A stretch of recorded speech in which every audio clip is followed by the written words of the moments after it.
आजकल जो विवाद चला हुआ है प्रेमानंद जी महाराज वाला, तो वैसे समझना प्रेमानंद जी महाराज जी ने चाहिए।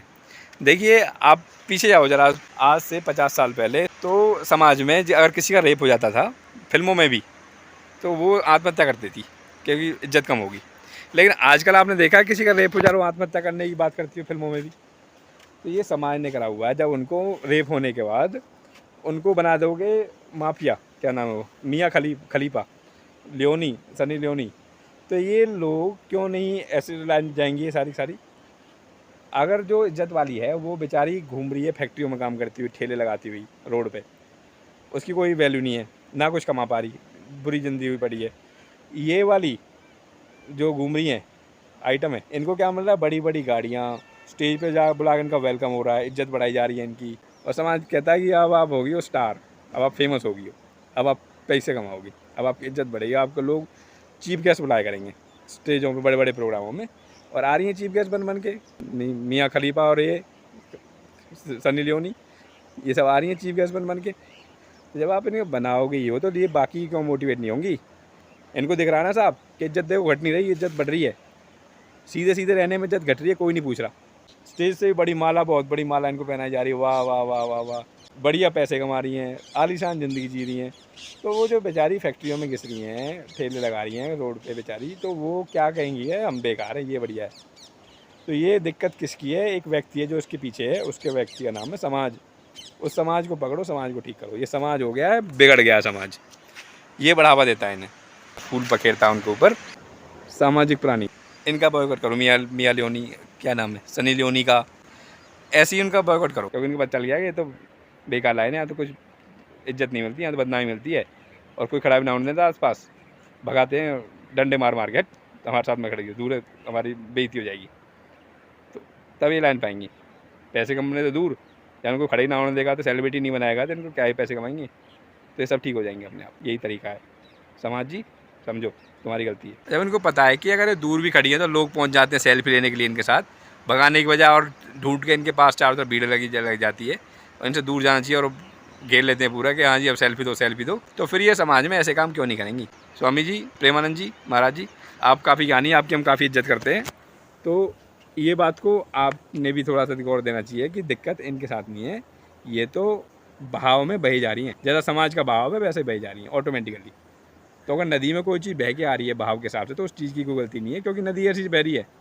अब नदी दूसरे दिशा में बहे, तो चीज़ जो बह के आ रही थी वैसे, अब वो दूसरी दिशा में बहनी शुरू हो जाएगी।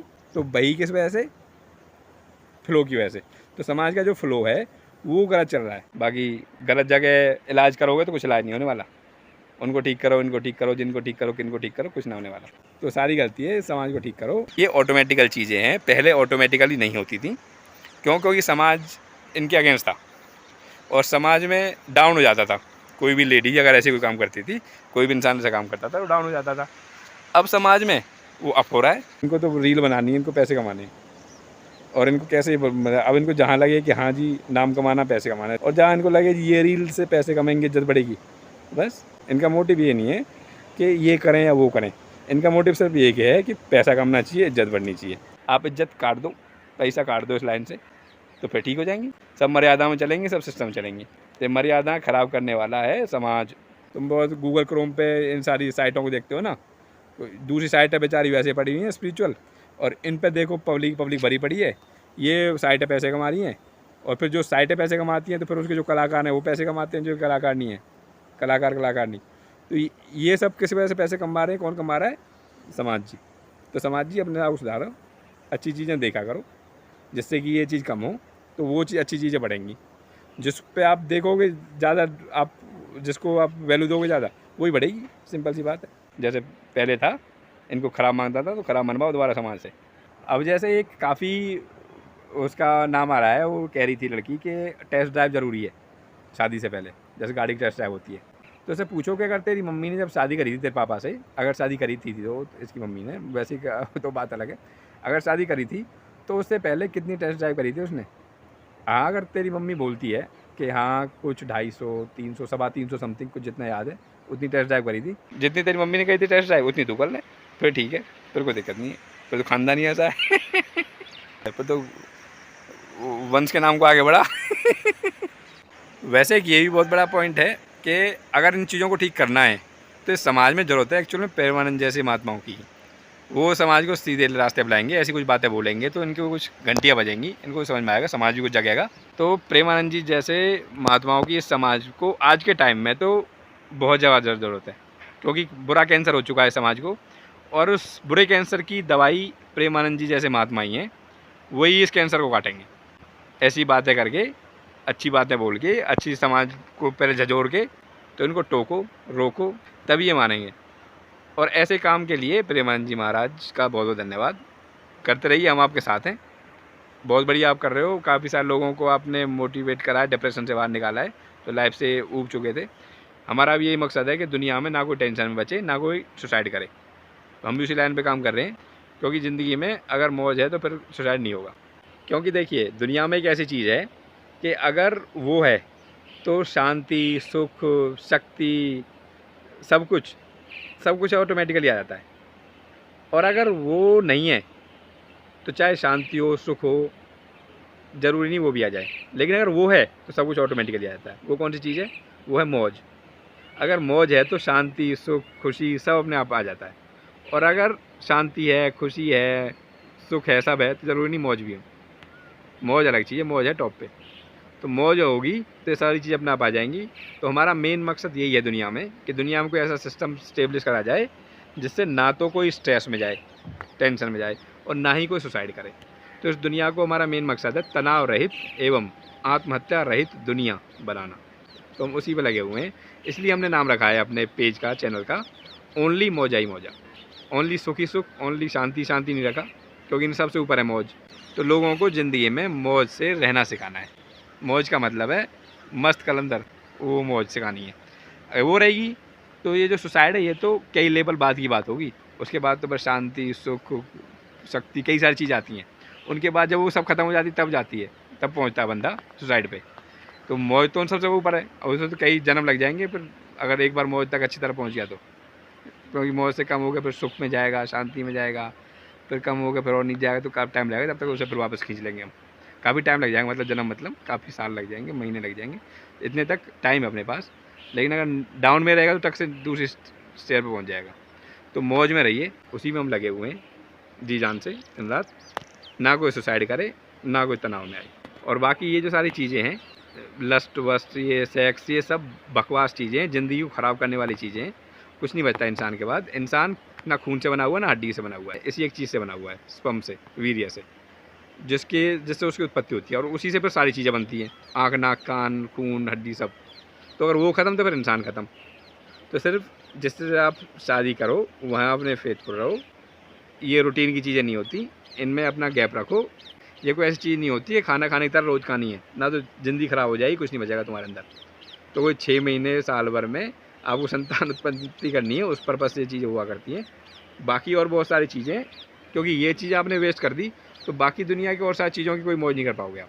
खाना पीना, घूमना फिरना, एक्सरसाइज करना, मस्त रहना, ना आँखें बचेंगी, ना कान बचेंगे, सब खराब हो जाएंगे इन चीज़ के चक्कर में। ये इतनी ख़राब चीज़ है। जब कुछ बचेगा नहीं, हेल्थ ही नहीं बचेगी, तो मौज कहाँ से कर पाओगे।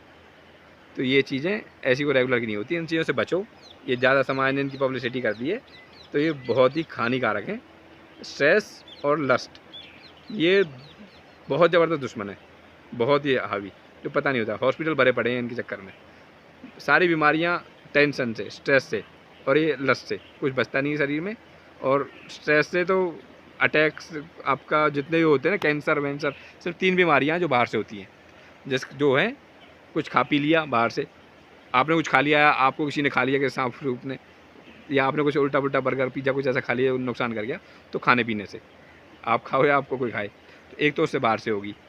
दूसरी, मौसम बदल गया तो खांसी जुकाम बुखार हो गया, ये बाहर से होगी। तीसरी, कोई एक्सीडेंट हो गया। तो ये सिर्फ 3 बीमारियां हैं जो बाहर से होती हैं। बाकी सारी बीमारियां कहाँ से? यहाँ से, सोचने से, स्ट्रेस से, टेंशन से। तो इस टेंशन को ठीक करोगे तो सारी बीमारियां ऑलमोस्ट ठीक है। तो cancer, BP, sugar, thyroid, migraine, brain haemorrhage, paralysis, जितनी बीमारियां हैं ये सारी की सारी यहाँ से हैं। तो सोचने का तरीका, यहाँ हॉस्पिटल है ऊपर, अगर आपने अच्छा सोचा, एम्स है बहुत बड़ा, अच्छा सोचा, तो आपके शरीर में इतना बढ़िया अमृत जाएगा कि बीमारियां जो हैं वो भी ख़त्म कर देगा, आने वालियों को रोक देगा, इम्यूनिटी बढ़ा देगा। स्ट्रेस लिया तो इतना जहर जाएगा कि नई नई बीमारी क्रिएट कर देगा और बढ़ा देगा पुरानी बीमारियों को भी। तो ये जो स्कूल में सिखाते हैं कौरसी और शांति से कुछ काम नहीं आने वाले कहानी, आज तक हमारे काम नहीं आए, किसी काम नहीं आई। उसके पीछे बड़े सारे डंडे खाए थे, बड़े बड़े बैग लेके घूमे थे, सर पे रख के बंदे बुलाद के बैगों को, जबकि किसी काम की नहीं है। तो टीचर्स ने भी सिखाना चाहिए कि कैसे सोचा जाए, कैसे टेंशन हल्की नहीं चीज़ नहीं होती। ड्रग्स, दारू, इन सब से बुरा असर शरीर पे होता है टेंशन का। दारू पियो, सिगरेट पियो, इतना असर नहीं होगा जितना टेंशन से शरीर खराब होता है। तो इस टेंशन से, स्ट्रेस से बचो, इसको हल्के मत लो। स्कूलों में सिखाया जाना चाहिए सब चीज़ें। सिखाते क्या है? फालतू फंड की चीज़ें, तभी तो बेड़ा गर्क हुआ पड़ा है समाज का, सुसाइड भरे पड़े हैं। सिखाना चाहिए कि नौकरी छूट जाए तो कैसे सोचो, बिजनेस खराब हो जाए तो कैसे सोचो, फेल हो जाओ क्लास में तो छत से मत कूदो, कैसे सोचो। बच्चों को ये सिखाओ। बच्चा छोटी सी बात पे फेल हो गया, मार्क्स कम आए, छत से कूद गया, मर गया, कहानी कर ली खत्म, कर ली पढ़ाई, कर लो पढ़ाई, कौरसी शांति था, क्या वो करोगे? पढ़ के उन्हें कूदा दिए छत से, उनके चक्कर में, बेफजूल की चीज़ों के चक्कर में, और वो भी छत से कूदा दिए। और माँ बाप मार्क्स मार्क्स मार्क्स, अरे शांति था कौरसी टाइम क्या मार्क्स लाना, कभी ज़िंदगी में काम ना आने ना कुछ आने। ये चीज़ें काम आएंगी, सोचने के तरीके अच्छे विचार। ये प्रेमानंद जी जैसे महात्मा जो हैं इनको सुनो, सही बता रहा हूँ मैं।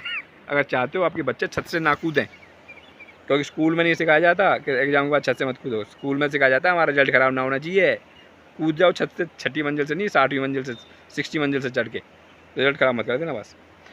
अगर वो प्रेमानंद जी महाराज जी जैसे महात्माओं के माँ बाप के साथ जाता है उनके प्रवचनों में, तो वो उनके बहकाव नहीं आएगा। वो कहेगा फेल हो गया तो फिर दोबारा कर लूँगा, परमात्मा साथ है हमारे, फिर कर लेंगे हम। वो छत से नहीं कूदेगा, बच्चा आपका ज़िंदा रहेगा, कुशल सही सलामत रहेगा। तो इसलिए कांटेक्ट में लाओ उनको, प्रेमानंद जी महाराज जी जैसे महात्माओं के कांटेक्ट संपर्क में लाओ, अगर चाहते हो आपके बच्चे सही सलामत जिएँ और आगे भी सही सलामत रहें।